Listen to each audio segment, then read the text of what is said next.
This is a $4.89 million increase.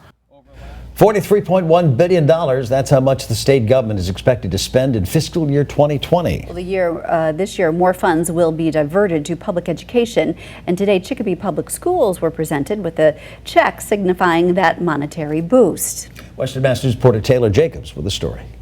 This is an awful lot of money, and it's going to make a major difference in this school year. Chicopee Public Schools accepting a check on Monday worth far more than its weight. There is nothing more important that the state does than to support and fund our schools and to provide an education for our young people. Senator Eric Lesser telling Western Mass News this money comes as a result of the fiscal 2020 budget, specifically the Chapter 70 state aid to public schools program.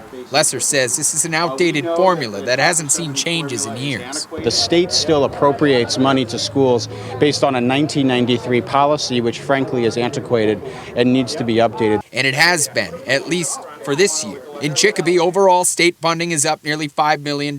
In East Longmeadow, about $1 million. Granby and Ludlow, each seeing thousands, and Springfield, perhaps the biggest winner of them all, seeing an increased budget of $25 million.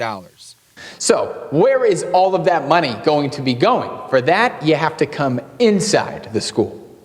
John Mayarecki directs the Budget and Finance Committee in Chicopee. With some of those funds, we've gotten social workers, about 5 social workers. We've able to put about $350,000 towards technology to go to supplies for our teachers in our schools. I think it's going to go to the technology that the schools need and the kids need to do their work on a daily basis. Laura DeMakis leads the union for Chicopee educators. I'm thrilled with the $5 million, but we need the formula changed. She, like Lesser, says the Chapter 70 formula for state funding is too black and white and needs to take into account specific needs. The ELL students, the SPED services we need, kids of low income, and health insurance. This is why she's continuing to fight for the Promise Act, which would pump an additional $22 million into Chicopee schools, $1.4 billion statewide. Society's changed, demographics have changed, technology has changed. We need to spend it wherever it needs to be so that the students get the services they need